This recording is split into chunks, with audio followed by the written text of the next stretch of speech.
같이 평화 인사를 나누면서 예배의 자리로 나아가도록 하겠습니다.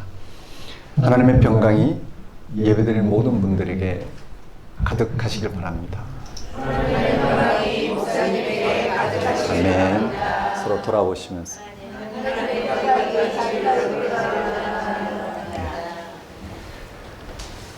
오늘은 성령 강림절 후 두 번째 주일입니다. 우리는 하나님이 십자가에 처형당한 예수님을 죽은 자로부터 살리셨다는 사실을 믿습니다. 부활 생명이 십자가에 달린 분에게 발생한 것입니다. 제자들은 당시 사람들이 끄리끼게 생각하고 어리석다고 생각한 예수님의 십자가의 죽음에서 종말에 일어나게 될 궁극적인 생명을 경험하였습니다. 예수 그리스도에서 가장 천한 자리에서, 가장 절망적인 자리에서, 가장 고독한 자리에서 절정의 생명이 시작되었다는 뜻입니다. 만약 이 사실이 눈에 들어온다면 그는 더 이상 세상에서 벌어진 일로 인해서 낭망하거나 넘어지지 않을 것이며, 낭망하거나 넘어지지 않음으로써 원망하지 않을 것입니다. 사랑하는 성도 여러분, 예수님은 하나님 나라와 가까이 왔다는 사실을 선포하다가 십자가에 처형당했습니다. 우리는 바로 그 예수 그리스도를 하나님 아들로 믿습니다. 그를 믿는 자는 세상살이와는 질적으로 다른 차원에서 생명을 얻을 것입니다. 그런 믿음 있는 사람은 세상살이가 아무리 혹독하다 하더라도 하나님의 은총으로 살아있음의 기쁨과 감사를 놓치지 않을 것입니다. 예배는 예수 그리스도를 믿음으로 세상살이가 하나님의 영원한 생명 안에 있음을 알고 생명의 기쁨과 감사를 누리는 시간입니다. 예배는 예수 그리스도 안에서 하나님이 우리와 함께 하신다는 사실을 가장 깊이 있게 헤아림으로 우리의 모든 삶이 기쁨의 연속이요 감사의 순간이라는 사실을 확인하는 시간입니다. 다 같이 성령 강림절 후 두 번째 주일 예배를 성부와 성자와 성령의 이름으로 드리겠습니다.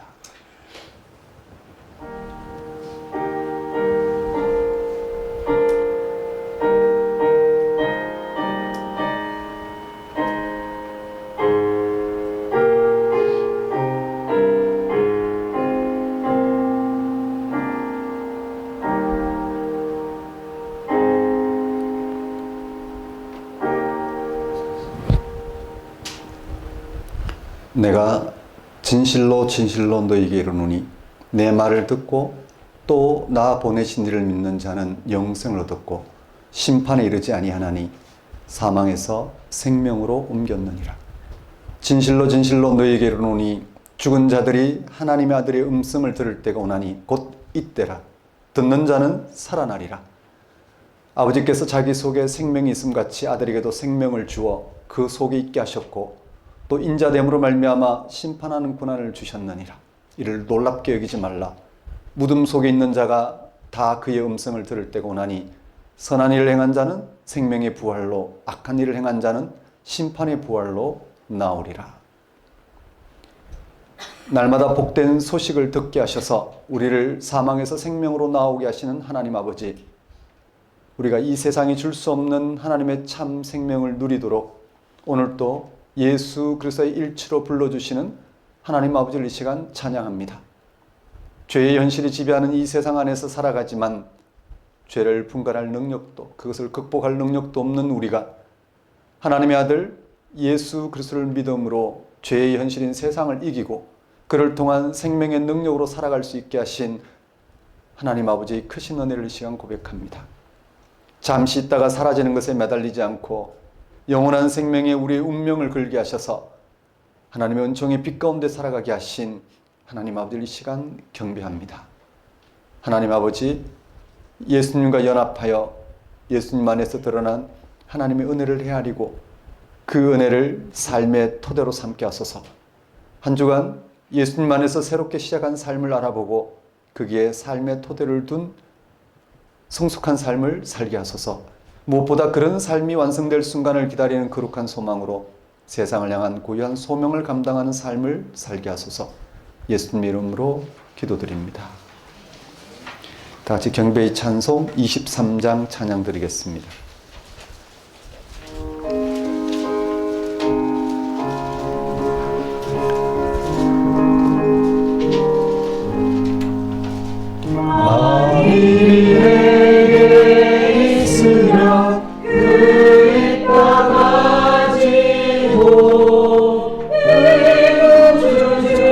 신음종을 늘 찬송하겠네. 내 의로우신 하나님 날 도와주시고 그 크신 영광 넓히며 알게 하소서. 내 주의 귀한 이름이 날 위로하시고 이 귀에 음악 같으니 창이력 되도다. 내 죄의 권세 깨뜨려 그걸 갚으시고 이 추한 마음을 비로소 온전케 하셨네. 아멘.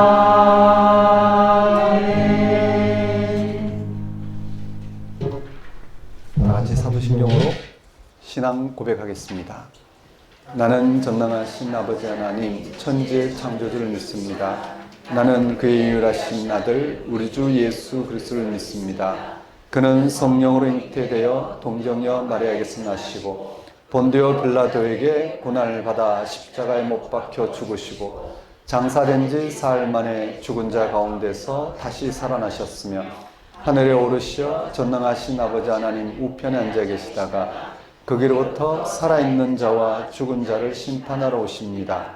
나는 성령을 믿으며 거룩한 공교회와 성도의 교제와 죄를 용서받는 것과 몸의 부활과 영생을 믿습니다.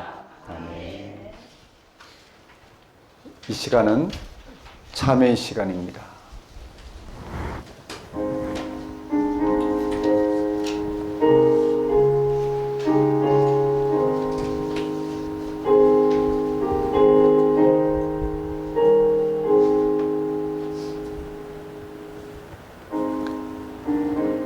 우리는 모두 예수님이 우리를 구원하실 주님이란 사실을 믿습니다.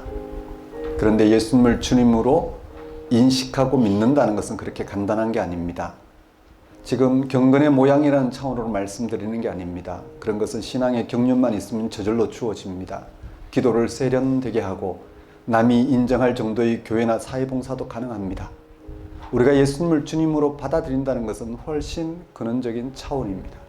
믿음의 능력을, 구원의 능력을 가리킵니다. 믿음은 믿는 척 포즈를 취하는 게 아니라 믿음의 능력에 휩싸이는 것입니다. 생명의 힘에 휩싸이는 것입니다. 지금 말씀드리는 믿음의 능력은 구원에 대한 집중력을 가리킵니다. 예수 그리스도의 부활 생명이 오늘 우리의 구원이고 생명이 되는 그 일에 집중하고 있느냐는 것입니다. 예수 그리스도를 통한 생명 완성을 마치 아침을 기다리는 파수꾼처럼 기다리고 있느냐는 것입니다.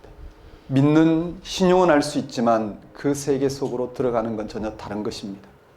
예수님의 부활 생명이 모든 피조물의 구원이고 생명이라는 사실을 남말 뜻으로는 알지만 그런 말과 일치해서 사는 건 다른 차원입니다. 이것은 단순히 얼마나 교회에 잘 나오느냐 하는 차원이 아닙니다. 교회에 아무리 잘 나와도 구원을 생각하지 않는 사람이 있습니다. 구원이라는 말이 손에 잘 잡히지 않으면 생명이라는 말로 바꿔 생각해 보십시오. 지금 우리는 생명에 집중하고 있을까요? 오늘 현대인들의 삶의 본질에 대한 질문은 제쳐두고 사회 구조가 요구하는 것에 기계적으로 맞춰 살아가듯이 말입니다. 그런 사람들에게는 생명의 눈을 뜨라고 아무리 외쳐도 그게 들리지 않습니다. 그래서 뭔가를 열정적으로 하긴 하는데 영혼의 안식이 없고 평화도 없고 영생에 대한 참 기쁨도 없습니다. 그걸 문제로 인식하지도 못합니다. 이런 사람은 구원에 대해서 무감각한 사람입니다. 주의 이름을 부르지 않는 사람입니다. 예수님에 대한 실제적인 관심이 없는 사람입니다. 구원에 관한 관심, 거기에 눈을 뜨는 것은 억지로 되지 않습니다. 성령만이 그것을 가능하게 합니다. 성령이 아니고는 이런 삶이 가능하지 않습니다. 초기독교의 시작이 오순절 성령 강림 사건이었다는 사실이 바로 그것을 의미합니다. 초기독교인들은 성령 경험을 통해서 전혀 새로운 생명 현실인 하나님의 통치에 눈을 떴습니다. 초기독교는 성령 강림 사건으로 예수 그리스도의 일치를 통하여 아버지와 아들이 하나 되신, 아버지와 아들이 하나가 되신 이 영원한 생명에 참여하는 영을 받았습니다. 오늘 우리도 그들과 똑같습니다. 성령의 임재를 통해서 우리는 예수님에게 나타난 하나님의 일이 우리의 구원 사건임을 알고 거기에 집중하게 되었습니다. 여기에서만 우리는 비루하고 궁핍한 우리의 삶을 뚫고 나갈 수 있습니다. 우리가 참여한 생명의 신비는 곧 아들이 아버지와 하나 되신 그 생명입니다. 이 생명에 참여하는 것이 오늘 우리의 구원입니다. 성령의 임재로 예수 그리스도 일체를 통하여 삼위일체로 존재하시고 활동하시는 하나님의 신비의 눈을 뜬 우리가 해야 할 일은 분명해졌습니다. 새롭게 눈뜨게 된 전혀 새로운 구원의 현실인 예수 그리스도의 사건에 집중하는 것입니다. 그게 성령 받은 사람의 삶의 태도입니다. 거기서 현재 우리를 붙들고 있는 삶의 무게 너머에 계시는 하나님에게 점점 더 영혼의 귀와 눈을 열게 됩니다. 삼위일체 하나님이 주관하시는 생명의 신비를 경험하게 됩니다. 날이 갈수록 예수님의 부활 생명이 더 또렷해질 것입니다. 이런 경험 있는 사람에게는 세상살이에 쉽게 매몰되지 않습니다. 그런 방식의 생명 경험이 아주 시시해 보이기 때문입니다. 하나님께서 예수님에게 행하신 구원 사건에 영혼을 걸어두는 것이 기쁨으로 다가오기 때문입니다. 사랑하는 성도 여러분, 한 주간의 삶을 돌아보십시오. 아마 분주하셨을 것입니다. 분주하지 않은 사람은 지루하셨을 것입니다. 우리의 삶은 그렇지 않습니다. 예수 안에서 참 생명을 알아보게 된 우리의 삶은 그 생명의 기쁨을 누릴 뿐만 아니라 끊임없는 감사와 소망으로 차오릅니다. 이 시간 다시 한번 우리를 영적이게 한, 우리에게 생명을 얻게 하신 예수 그리스도의 사건에 일치해서 영이신 하나님이 우리와 함께함으로써 우리 가운데 드러내는 생명 충만한 삶을 우리의 모든 삶을 통해서 맛보고 우리의 모든 삶이 그 생명 충만한 삶으로 채워질 수 있도록 하나님께 회개와 간구를 드리도록 하십시다.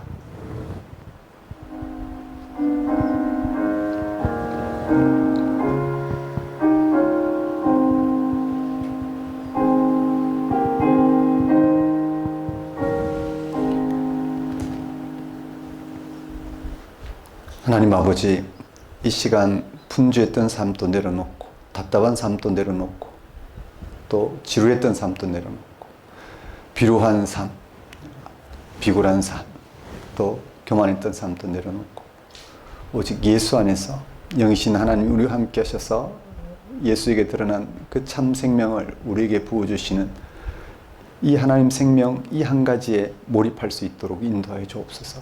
이것이 우리가 이 땅을 살아가는 생명의 신비이고 유한한 삶이 누려야 될 영원한 삶임을 주님 깨닫게 하셔서 남은 모든 삶, 정말 한 번뿐이고 한순간뿐인 이 삶에 하나님의 영혼에 다 그 신비를 나누며 서로 섬기며 소망하며 살아갈 수 있도록 역사해 주옵소서. 예수님 이름으로 기도드립니다. 다 같이 영광성 1장 찬양 드리겠습니다.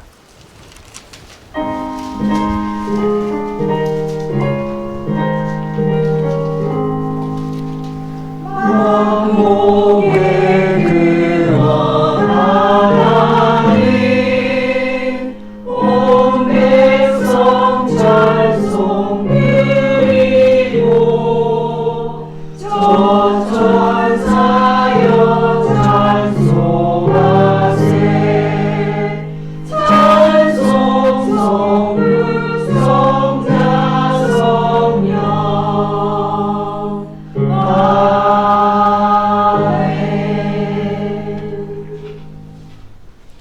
이 시간은 봉헌 시간입니다. 봉헌 찬송 77장 찬양 드리면서 준비한 예물 하나님께 봉헌하도록 하겠습니다.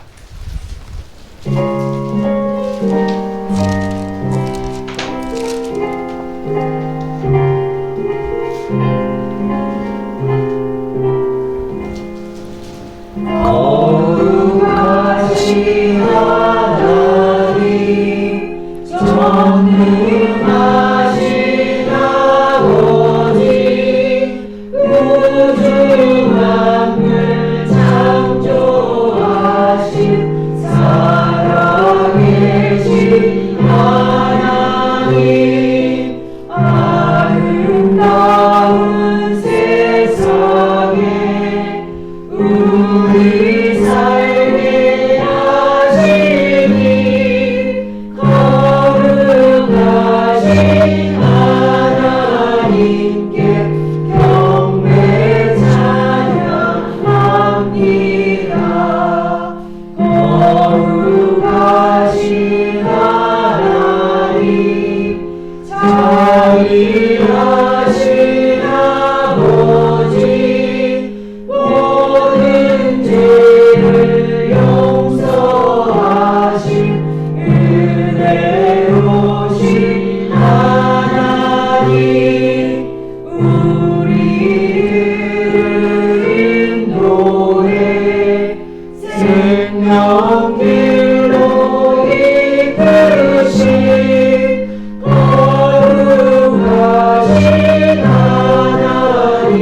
하늘과 땅, 온 우주를 창조하신 하나님 아버지, 이 시간 우리 모두 하나님을 그리고 하나님의 능력을 찬양합니다. 없는 것으로부터 모든 것을 있게 하시고 생명 있는 것들을 살아 움직이게 하셨습니다. 하나님 외에 그 어떤 존재도 이런 일을 할 수 없으며 그 누구도 이런 일을 상상할 수 없습니다. 하나님은 우리 인간을 모든 피조물의 하나로 만드셨습니다. 특히 하나님을 인식하고 믿고 찬양할 수 있게 하시고 모든 피조물과 더불어 살아가도록 우리에게 참된 영적 지평을 허락하셨습니다. 하나님이 지으신 이 세계에서 벌어지고 있는 모든 일에도 불구하고, 그리고 태어나서 성장하고 늙고 죽는 모든 피조물의 운명에도 불구하고, 그 가운데서 피조물의 상호작용으로 인한 각종 질병 등에도 불구하고 하나님의 창조 능력이 그 창조 의도대로 이 세상에 변함없이 역사하고 있음을 믿습니다. 비록 우리를 혼란하게 하고 두렵게 하고 우리가 이해할 수 없고 피하고 싶은 일들이라 하더라도 무엇보다 인간의 무지와 죄로 인하여 벌어지고 확장되는 두려운 일들 가운데서도 하나님은 하나님의 선하신 창조 의도대로 다스릴 것을 믿습니다. 피조물을 향한 하나님의 이 모든 계획과 결정과 실행이 우리와 온 세계를 위해 최선임을 믿습니다. 특히 예수 그리스도 안에서 이루신 하나님의 구원 행위는 우리가 전혀 예측하지 못한 크고 놀라운 은총입니다. 매 순간 성령으로 우리와 함께 하시어 고난과 시련 가운데서도 기쁨으로 살아가도록 하셨습니다. 우리가 성령의 도우심으로 날마다 이 놀라운 하나님의 일을 깨닫고 기뻐하며 거기에 집중하며 생명의 충만을 누리게 하시니 우리가 어찌 하나님께 감사 영광을 돌리지 않을 수 있겠습니까? 하나님 아버지, 이러한 하나님의 다스림 가운데 살아가게 하신 하나님의 은혜를 이 시간 고백합니다. 우리의 모든 필요를 채우신 하나님께 감사 영광을 돌리는 것은 우리의 마땅히 행할 바이며, 또한 지극한 기쁨임을 알고 하나님 앞에 들고 나온 우리의 예물과 헌신을 받아주소서. 우리로 생명의 주 앞에, 그 신비 앞에, 그 약속과 미래 앞에 다만 순종하는 삶을 살게 하소서. 예수님 이름으로 기도드립니다. 네, 교회 소식을 전하겠습니다. 작은 교회 여러분 안녕하십니까? 현재 우리는 작은 교회로 살아가고 있습니다. 작은 교회는 그야말로 성경이 전하는 하나님을 바르게 알아보고 그 하나님을 온전히 신뢰하며 살아가고자 하는 신앙 인도를 가리킵니다. 우리는 교회입니다. 한 사람은 성경이 전하는 하나님의 말씀을 들음으로써 하나님을 신뢰하는 교회입니다. 그렇게 우리 한 사람 한 사람이 교회로 살아가는 것, 그게 우리에게 부여된 희망이자 의무입니다. 예수님은 십자가 달려 죽기까지 우리를 향해서 하나님의 구원 사건을 확정하셨습니다. 그리고 사도들은 그 하나님의 구원을, 십자가 달리신 예수를 통해 확인한 하나님의 구원을 그들의 생명을 다해 전했습니다. 2000년 기독교 역사는 온갖 박해와 고난에도 불구하고 예수를 통한 하나님의 구원 사건을 가장 분명한 방식으로 증거하고자 했습니다. 오늘 우리 손에는 그런 성경이, 그들의 증언이 수록된 성경이 우리 손에 있습니다. 성경을 바르게 아는 것, 우리에게 십자가의 죽음을 요구하는 것도 아닙니다. 사도들처럼 자신의 목숨을 걸고 전하도록 특별한 경우가 아니면 그렇게 요구하지 않습니다. 우리 일상에서 기독교 2000년 역사가 온갖 박해와 고난 가운데서도 성경이 증언하는 하나님을 신앙하고 그것을 드러내고자 했던 그런 역사를 현재 우리는 우리에게 요구되고 있지 않습니다. 우리는 그저 우리가 살아가는 삶에서 성경이 전하는 말씀을 바르게 알아듣고 그게 일치해서 우리는 우리의 생명을 알아보고 받아들이고 살아갑니다. 그게 너무 쉬워서 못할까요? 무슨 소리냐, 나는 목숨을 내놓으라 하면 하겠는데 지금처럼 그냥 성경 공부 좀 하자고 하는 건 난 죽어도 못하겠다, 이런 생각은 안 드시겠죠. 우리가 예수님의 피값으로, 또 사도들의 피 흘림으로, 또 기독교 전 역사의 고난과 박해의 현장에서 그것을 감당해온 이런 역사를 통해 우린 지금처럼 가장 좋은 때, 가장 좋은 방식으로 우리는 신앙생활을 하고 있습니다. 그런 여러분에게 성경 말씀이 정말 살아계신 하나님 말씀으로 다가갔으면 좋겠습니다. 그리고 그걸 붙들고 실험하며 그 기쁨을 맛보셨으면 좋겠습니다.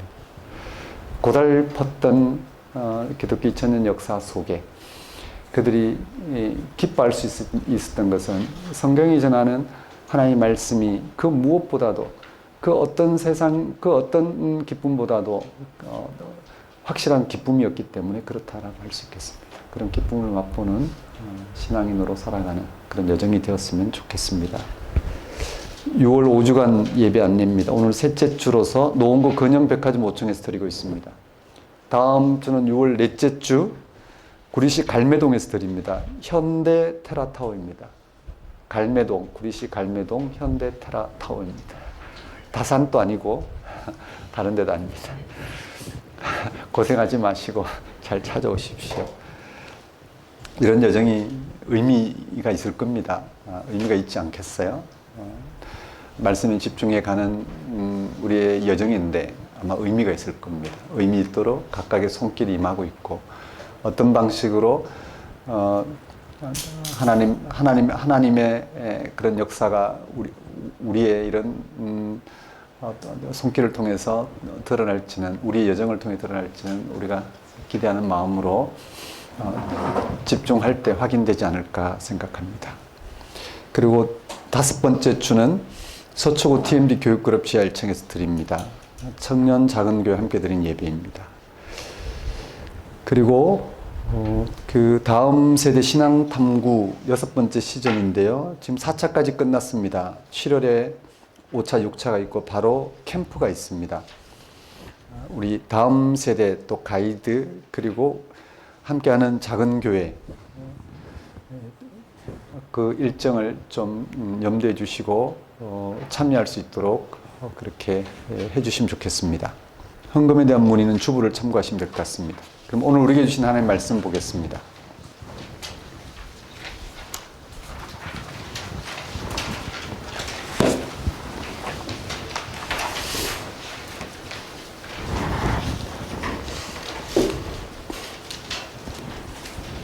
오늘 우리에게 주신 말씀은 요한복음 3장 1절에서 17절까지 말씀입니다.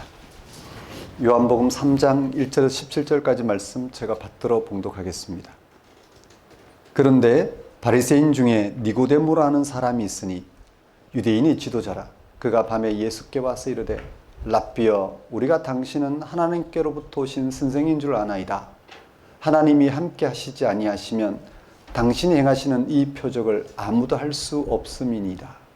예수께서 대답하여 이르시되 진실로 진실로 네게 이르노니 사람이 거듭나지 아니하면 하나님의 나라를 볼 수 없느니라. 니고데모가 이르되 사람이 늙으면 어떻게 날 수 있사옵나이까? 두 번째 모태에 들어갔다가 날 수 있사옵나이까? 예수께서 대답하시되 진실로 진실로 네게 이르노니 사람이 물과 성령으로 나지 아니하면 하나님의 나라에 들어갈 수 없느니라. 육으로 난 것은 육이요 영으로 난 것은 영이니 내가 네게 거듭나야 하겠다 하는 말을 놀랍게 여기지 말라. 바람이 임의로 불매 네가 그 소리는 들어도 어디서 와서 어디로 가는지 알지 못하나니 성령으로 난 사람도 다 그러하니라. 니고데모가 대답하여 이르되 어찌 그러한 일이 있을 수 있나이까? 예수께서 그에게 대답하여 이르시되 너는 이스라엘의 선생으로서 이러한 것들을 알지 못하느냐? 진실로 진실로 네게 이르노니 우리는 아는 것을 말하고 본 것을 증언하노라. 그러나 너희가 우리의 증언을 받지 아니하는도다. 내가 땅의 일을 말하여도 너희가 믿지 아니하거든 하물며 하늘 일을 말하면 어떻게 믿겠느냐? 하늘에서 내려온 자 곧 인자 외에는 하늘에 올라간 자가 없느니라. 모세가 광야에서 뱀을 든 것 같이 인자도 들려야 하리니 이는 그를 믿는 자마다 영생을 얻게 하려 하심이니라. 하나님이 세상을 이처럼 사랑하사 독생자를 주셨으니 이는 그를 믿는 자마다 멸망하지 않고 영생을 얻게 하려 하심이라. 하나님이 그 아들을 세상에 보내신 것은 세상을 심판하려 하심이 아니요 그로 말미암아 세상이 구원을 받게 하려 하심이라. 하나님 아버지, 이 시간 선포되는 말씀을 통하여 예수 그리스도를 믿음으로 구원에 이르는 이 놀라운 역사를 다시 한번 깊이 있게 하리게 하셔서 예수를 믿는 데 진심일 수 있도록 인도하여 주옵소서. 예수님 이름으로 기도드립니다. 오늘 설교 본문은 요한복음 3장 1절에서 17절까지 말씀이고 제목은 성령으로 거듭남입니다. 기독교 신앙의 핵심은 예수 그리스도 안에서 일어난 하나님의 구원 사건입니다. 신약 성경은 이 구원 사건을 여러 가지 표상들과 개념들을 가지고 기술합니다. 하나님과 화해, 또 새로운 사람으로 거듭남, 즉 중생, 또 영생을 얻음, 천국에 들어감, 이신칭의 등입니다. 이 중에 기독교 구원 사건을 해명하는 대표적인 두 가지는 이신칭의와 거듭남이라 할 수 있습니다. 신약 성경의 절반을 차지하는 바울 서신에서는 이신칭의, 즉 믿음으로 의롭게 된다는 개념을 가지고 예수를 통한 하나님의 구원을 설명합니다. 이신칭의는 구약에서 인간의 구원에 있어서 절대적으로 필요한 하나님의 의, 하나님과 올바른 관계라는 하나님의 의라는 개념을 가지고 예수님을 통한 하나님의 구원을 설명하는 것입니다. 이는 인간은 예수 그리스도 안에 계시된 하나님의 의 앞에서 모두가 죄인임을 알고 이제 예수 그리스도를 믿음으로 하나님의 의에 참여할 수 있게 되었다는 사실, 즉 하나님의 의에 의롭다고 인정받게 되었다는 사실에 대한 해명입니다. 바울 서신 다음으로 분량이 많은 요한 서신에서는 거듭남이라는 개념으로 예수님을 통한 하나님의 구원을 설명합니다. 거듭남은 타락한 인간이 성령으로 말미암아 예수 그리스도에게서 계시된 영생으로 새롭게 태어난다는 것입니다. 교회가 베푸는 세례는 거듭남을 가리키는 기독교 신앙의 외적 표지라 할 수 있습니다. 이렇게 신약 성경은 기독교 신앙의 핵심을 다양한 방식으로 해명합니다.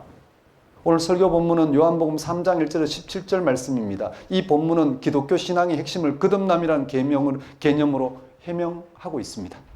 거듭난다는 것은 무엇을 가리키는 것일까요? 그게 어떻게 가능한 것일까?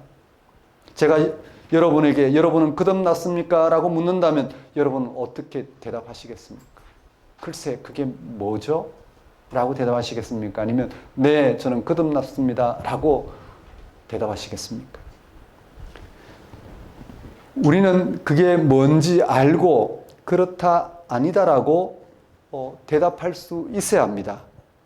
본문에서 거듭난다는 진술로 전하고 있는 기독교 신앙의 핵심을 살펴보므로 우리가 그렇다 아니다 대답하는 그 근거를 확실하게 확인하며 거듭난 삶을 우리는 말할 수 있도록 그렇게 해보겠습니다. 본문은 니고데모와 예수님과의 대화에 관한 내용입니다. 니고데모는 바리새인으로 유대인의 지도자라고 소개합니다. 바리새인은 유대교에서 그들의 신앙을 규정하는 율법에 근거해 아주 열심히 신앙하는 사람들을 가리킵니다. 그리고 유대인의 지도자라는 말은 율법에 근거하여 유대인의 신앙과 삶을 판단하는 위치에 있는 사람, 즉 유대교의 유대교의 지도자라는 뜻입니다. 유대교 안에서 신앙적으로 경건할 뿐만 아니라 다른 사람들의 신앙을 판단할 만큼 상당한 위치에 있는 사람이라는 것입니다. 신앙을 결정할 수 있는, 그가 신앙이 있다 없다 아니면 그 신앙이 옳다 그러다 결정할 수 있는, 판단할 수 있는, 율법에 근거해서 판단할 수 있는 위치에 있는 사람입니다. 한마디로 신앙에 정통한 사람인 것입니다. 이 사람의 이름은 니고데모입니다. 니고데모가 예수님을 찾아왔습니다. 그가 왜 예수님을 찾아왔을까? 그 이유는 예수님이 전한 하나님 나라 때문이었습니다. 예수님은 앞서 가나 혼인잔치집에서 물을 포도주로 바꾸는 사건을 통해서 또 그 다음 나오는 예루살렘 성전을 정하는 사건을 통하여 자신에게 하나님 나라가 임하고 있다는 사실을 전하였습니다. 그래서 성경은 예수님이 행하신 이적과 같은 사건을 예수께서 자신에게 하나님 나라가 임하고 있다는 사실을 드러내는 표적이라고 소개합니다. 또는 예수님이 하나님 나라를 전하러 오신 하나님 아들 되신 표적이라고 전하고 있습니다. 예수님이 자신에게 하나님 나라가 임하고 있다는 사실을 드러내기 위해서 여러 가지 표적을 행했을 때 당시 사람들의 반응은 어땠을까요? 우리가 읽는 복음서 모든 내용은 예수님이 하나님 아들 되셨다. 예수님에게 하나님 나라가 임하고 있다는 사실. 그래서 우리가 그를 통해 하나님 나라를 알아보도록 드러내는 표적과 같습니다. 우리는 성경을 대하면서 우리의 반응은 어떨까요? 과연 그들은 예수님에게 임하고 있는 하나님 나라 그 자체를 알아보려고 했을까요? 그래서 예수님이 하나님 아들 되심을, 그래서 예수님이 하나님 아들 되심을 알아보았을까요? 요한복음은 당시 사람들의 반응을 오늘 본문 바로 앞에 나와 있는 2장 23절에서 25절에서 요약 진술합니다. 2장 23절은 이렇습니다. 6월절에 예수께서 예루살렘에 계시니 많은 사람이 그의 행하시는 표적을 보고 그의 이름을 믿었으나 예수님이 행하신 표적을 보고 사람들이 예수님을 하나님 아들로 믿었다고 합니다. 뒤에 이어지는 24절, 25절에 의하면 사람들의 믿음은 실제로 예수님에게 임하고 있는 하나님 나라를 알아보고 그를 하나님의 아들로 믿는 믿음이 아니라 기적과 같은 일들을 행하신 예수님을 통하여 자신들의 바램이나 자신들이 기대하는 것을 이룰 수 있다는 그런 차원의 믿음이었다고 합니다. 이러한 믿음은 그들이 원하는 것이 주어지지 않으면 언제든지 포기하는 믿음입니다. 예수님은 그들의 표적 신앙을 잘 아셨다고 합니다. 유대교에서 신앙에 뛰어난 서기관들과 바리새인들조차 예수님에게 임하고 있는 하나님 나라에 관하여 하나님 나라에는 관심이 없이 자신들이 원하는 표적을 보여달라고 노골적으로 요구한 적도 있습니다. 마태복음에 보면 선생님, 우리에게 표적 보여주시기를 원합니다. 예수님이 표적을 통하여 자신에게 하나님 나라가 임하고 있다는 사실을 드러내셨지만 사람들이 하나님 나라를 알아보려고 하기보다는 기적과 같은 능력을 요구하는 이유는 다음과 같습니다.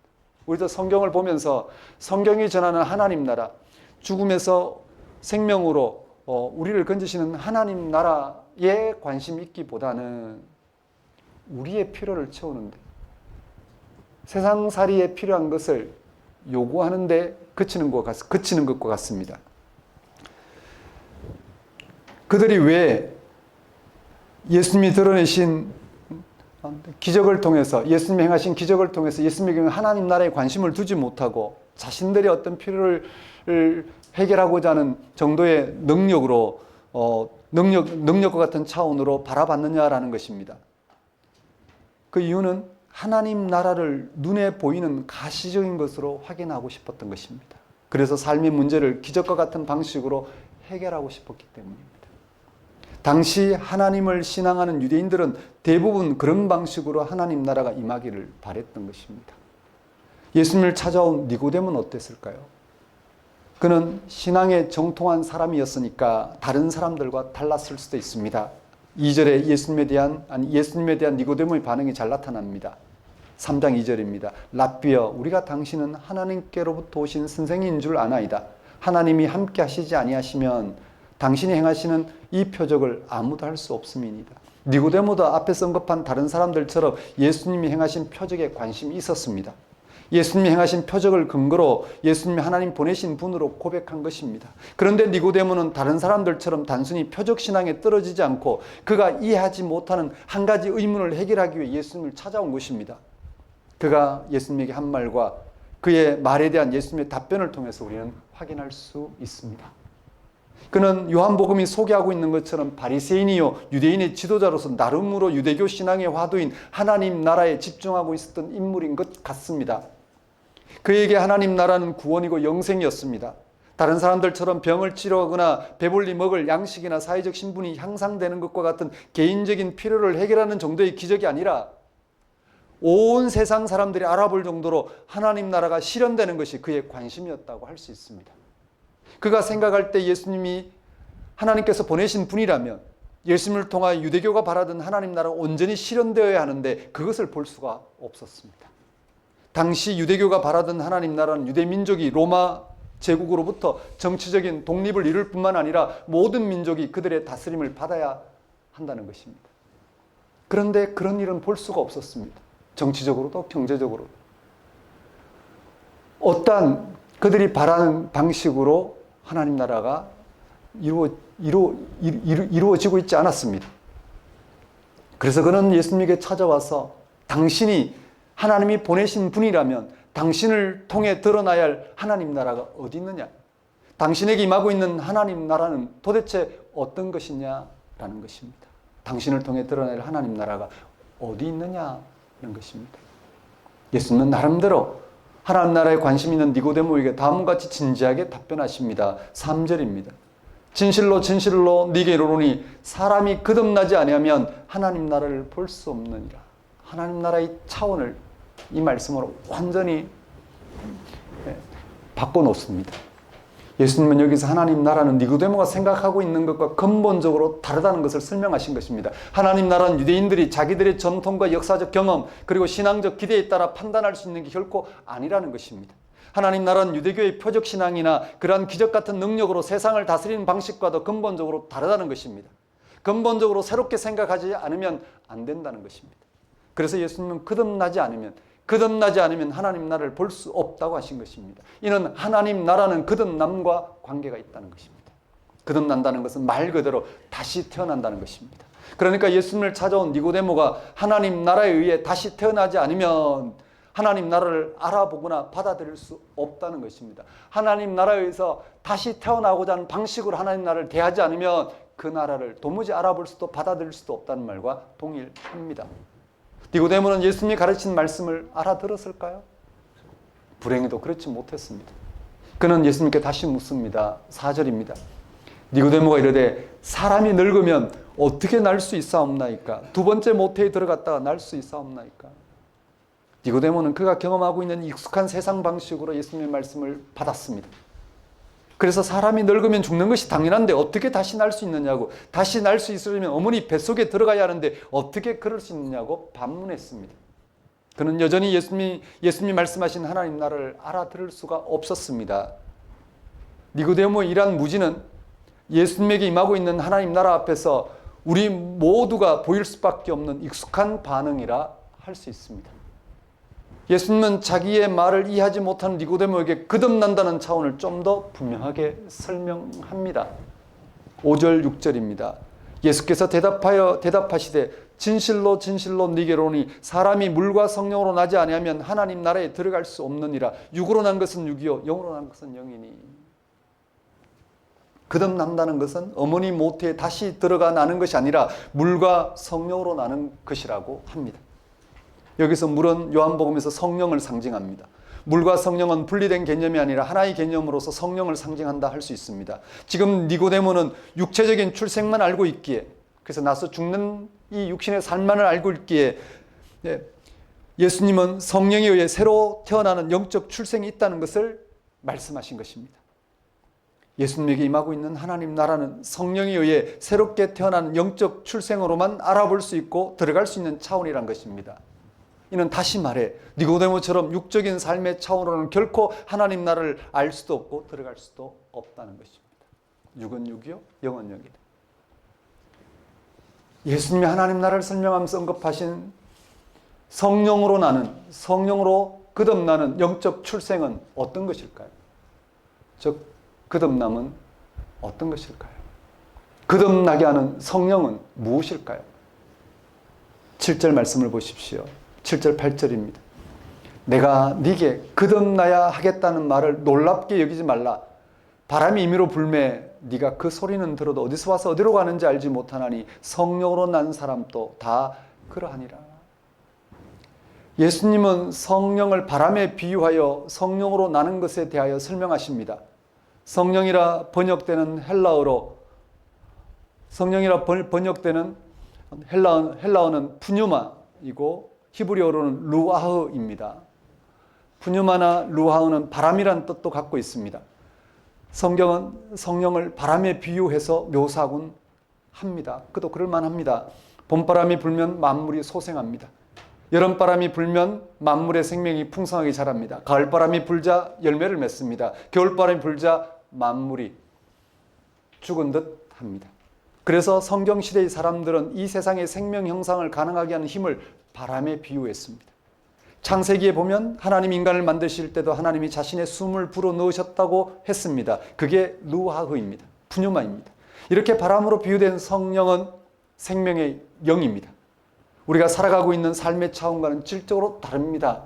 창조의 영이자 생명의 영입니다. 우리의 삶은 조건에 따라 좌우됩니다. 결국 죽음에서 벗어날 수 없습니다. 그러나 생명의 영인 성령은 죽음으로부터 우리를 건져내고 모든 삶의 조건으로부터 자유롭게 하여 삶의 충만을 누리게 하는 생명의 능력입니다. 우리가 이 생명의 능력에 붙들리는 것이 성령으로 다시 태어나는 것입니다. 그렇다면 본문에서 성령으로 난다고 한 것은 성령에 의해 생명의 차원이 전적으로 새롭게 되는 것을 가리킨다고 볼 수 있습니다. 이게 무슨 뜻일까요? 8절에서 바람은 임의로 분다고 했습니다. 성령은 우리 인간의 생각과는 전혀 상관없이 성령 자신의 뜻대로 활동한다는 뜻입니다. 그런데 이 말을 이해하려면 오늘 예수님을 찾아와서 대화하고 있는 사람이 누구인지를 다시 확인해야만 합니다. 그는 바리새파 사람입니다. 유대교의 지도자입니다. 그가 속한 유대교는 자신들의 전통과 신앙에 근거한 선민 사상에 의해 익숙한 방식으로 하나님 나라를 결정하고 판단하고 그런 나라를 이어줄 그리스도를 기다립니다.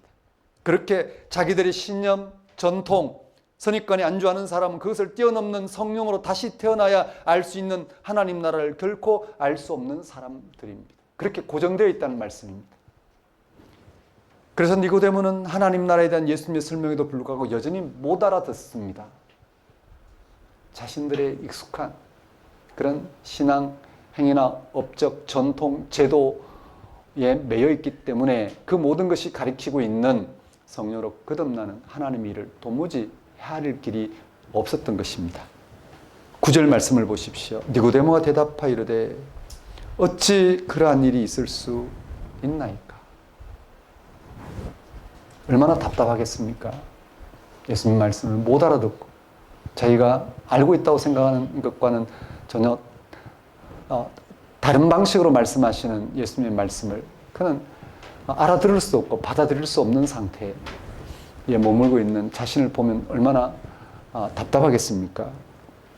니고데모가 대답하여 이르되 어찌 그러한 일이 있을 수 있나이까? 어떻게 해야 할까요? 우리는 어떻게 해야 바람처럼 임의로 부는 성령에 다시 태어날 수 있을까요? 우리는 어떻게 하면 우리의 고정관념을 넘어 자유롭게 이 세상을 없는 것에 있는 것을 창조하실 뿐만 아니라 예수 안에서 우리의 육신의 삶을 우리가 바라는 방식이 아닌 하나님의 생명의 차원으로 전적으로 변화시키는 그런 성령의 역사를 어떻게 하면 우리는 헤아릴 수 있을까? 이에 대하여 예수님은 13절 이하에서 그 길을 가르쳐 줍니다. 하늘에서 내려온 자, 곧 인자 외에는 하늘에 올라간 자가 없느니라. 하늘에서 내려온 자란 말은 하나님 나라와 일치하신 예수님을 가리킵니다.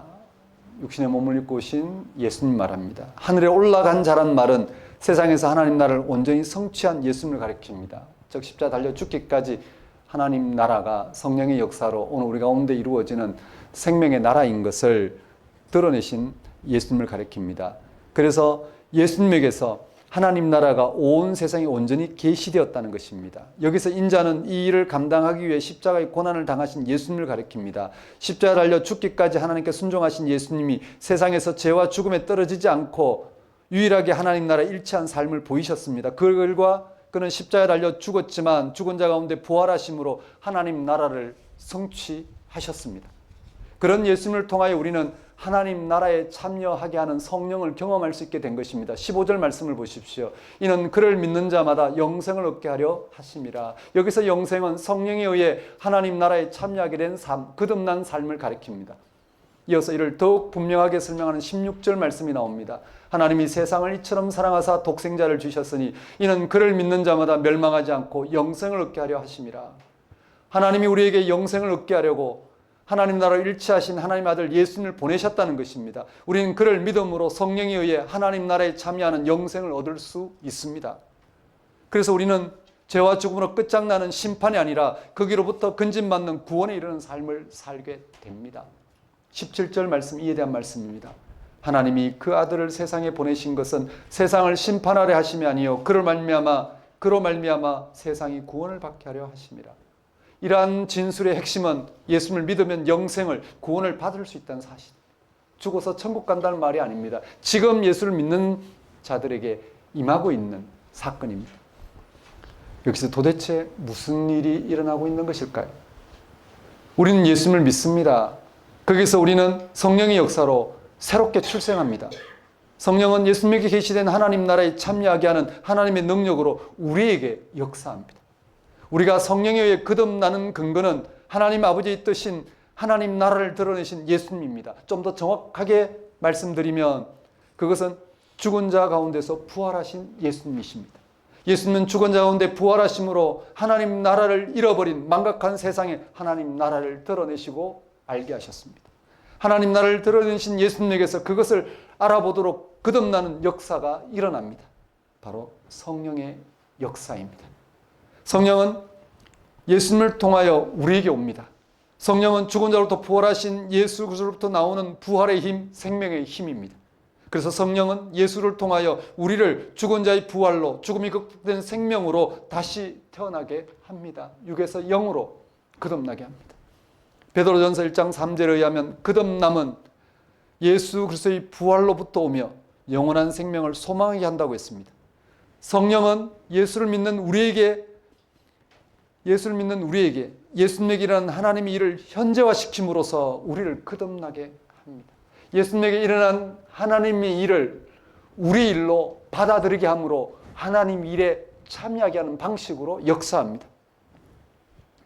성령은 하나님 아버지와 그의 아들 예수 그리스도 사이에 일어난 일에 우리를 참여하게 하여 그것을 우리의 생명으로 삼게 함으로 새로 태어나게 합니다.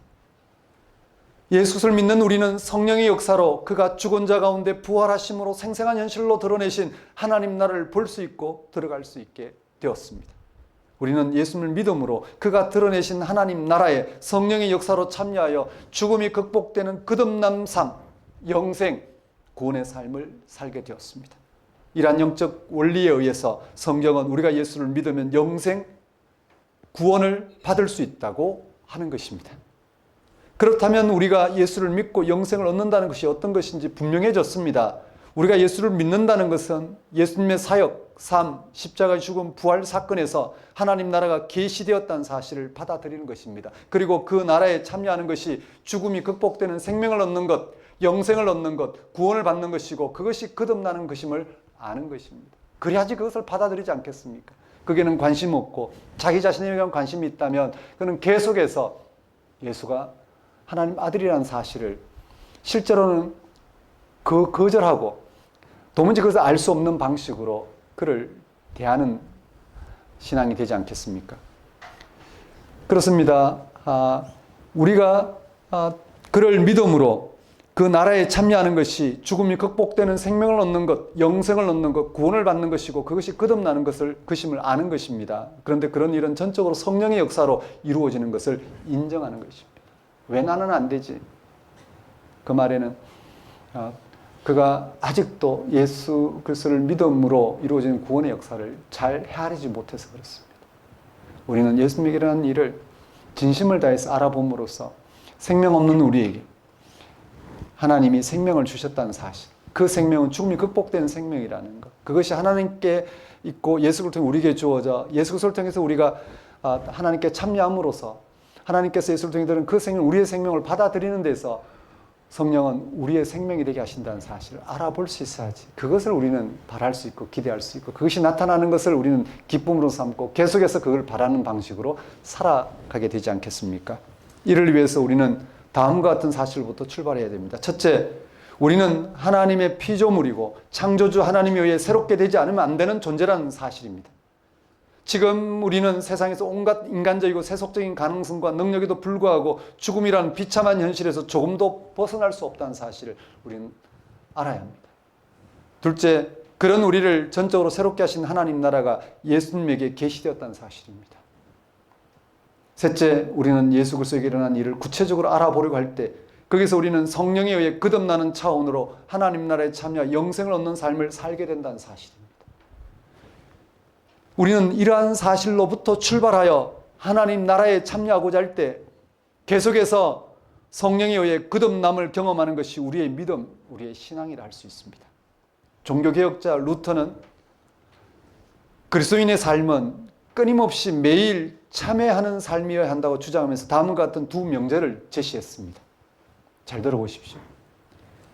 하나님의 길 위에서 전진하는 것은 언제나 새롭게 시작하는 것을 뜻합니다. 하나님에 대한 신앙은 언제나 새롭게 시작하는 것, 언제나 새롭게 시작하는 것을 뜻한다라는 것입니다.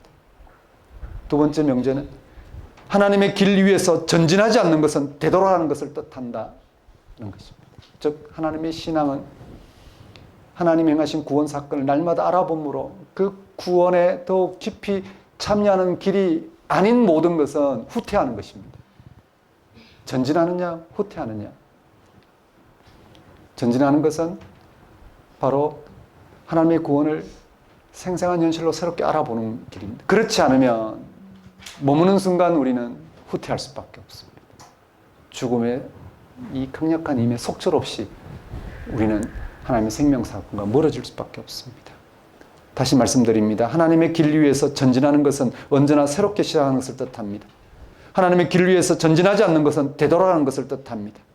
루트의 이러한 진술들은 성령을 통한 거듭남은 현재의 삶 속에서 시작하여 계속해서 거듭남을 경험하다가 마지막 때 영원한 삶 속에서 완성된다는 것을 뜻합니다. 그렇습니다. 우리의 신앙은 예수 그리스도에게서 오는 성령에 의해 시작된 거듭남을 계속해서 경험함으로 하나님 나라를 알아보고 참여하는 것입니다. 사랑하는 성도 여러분, 예수님 당시 하나님 나라를 기다리던 유대인들은 실제로는 하나님 나라에 대해서 무지했습니다. 그들은 아는 게 너무 많았습니다. 무엇이 진리인지 아닌지를 자신들이 판단할 수 있다고 생각했습니다. 자신들의 인생 경험을, 신앙 전통을 절대적으로 여겼습니다. 그래서 그들은 예수 그리스도를 받아들일 수 없었습니다. 예수님에게 임하고 있는 하나님 나라를 알아보지도 받아들이지도 못했습니다. 성령으로 거듭난 삶을 도무지 알 수가 없었습니다. 오늘 또 많은 사람이 자기 삶을 자기가 완성할 수 있다고 생각하고 주장합니다. 돈과 권력이 인생 성공의 길이라는 확신으로 살아갑니다. 그런 삶은 죄와 죽음에 처한 삶에서 벗어나지 못합니다. 그런 삶은 심판받는 삶, 무능력한 삶뿐입니다. 우리는 그럴 수 없습니다. 예수 그리스도를 믿음으로 주어지는 영생, 구원의 영적 차원을 이해하고 받아들일 수 있어야 합니다. 우리는 예수 그리스도에게 하나님 나라가 임하였다는 사실을 받아들이고 그 나라가 무엇인지 성경을 통하여 알고자 해야 됩니다. 예수님을 통해서 거듭남으로 참여하는, 또 우리를 거듭나게 하는 하나님 나라가 임하고 있다는 사실, 창조주 하나님이 예수 그리스도 안에서 영으로 우리와 함께 하시는 그런 영적 세계가 임하고 있다는 사실에 눈을 떠야 합니다. 귀를 기울여야 합니다. 마음을 둘 수 있어야 합니다. 그러면 거기로부터 하나님 나라에 참여하여 생명을 얻게 하는, 하나님 나라에 참여하여 생명을 얻게 하는 성령의 역사를 경험할 것입니다. 그때 우리는 죽음이 극복되는 영원한 생명으로 충만한 삶을 다함없이 살게 될 것입니다.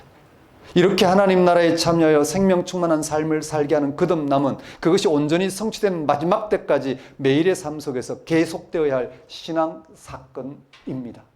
우리가 신앙생활을 하는 이유는 바로 여기에 있습니다. 이 한 주간 또 예수님을 믿음으로 구원받은, 영생을 얻은 거듭난 삶을 살아가시는 여러분이 되셨으면 좋겠습니다. 다함없이 살아계신 하나님이 함께 하시는 삶, 그래서 그 하나님에서 거듭나는 삶, 즉 하나님의 생명을 덧입는 삶, 그것으로 여러분의 부족한 삶을 채워가시는 그런 한 주가 되셨으면 좋겠습니다. 기도하겠습니다.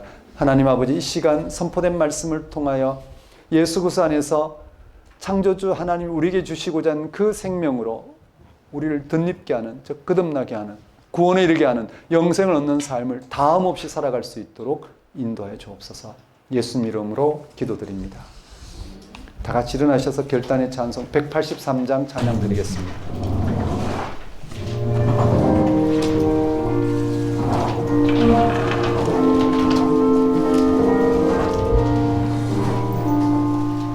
민들의 많은 불같이 식은 나의 영혼, 주님이 약속한 성령 간절히 기다리네.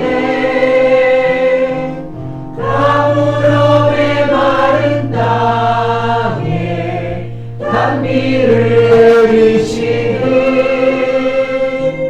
성령의 단비를 부어 새 생명 주옵소서. 반가운 빗소리 들려 산천이 춤을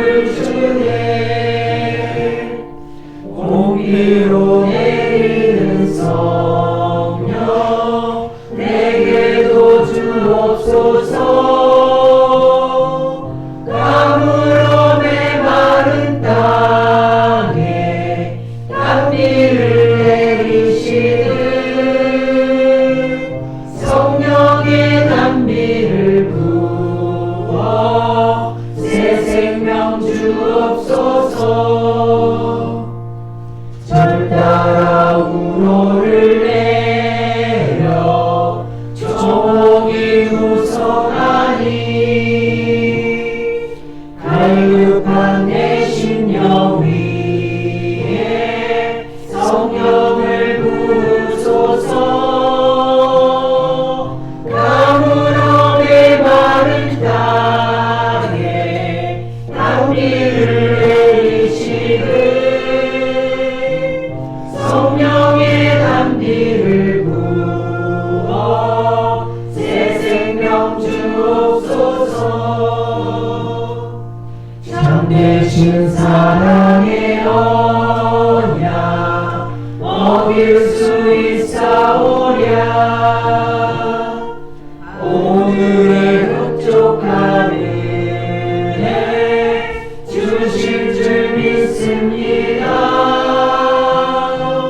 가물어 메마른 땅에 단비를 내리시는 성령의 단비를 부어 새 생명 주옵소서.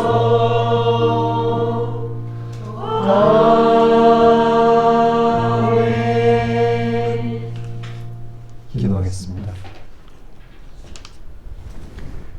이제는 우리 주 예수 그리스도의 은혜와 하나님의 무한하신 사랑과 성령님의 교통하심, 예수님을 믿음으로 그가 드러내신 하나님 나라의 성령의 역사로 참여하여 죽음이 극복되는 거듭난 삶, 영생, 구원의 삶을 살아가고자 결단하는 주의 백성 위에 영원히 함께 하시기를 축원합니다.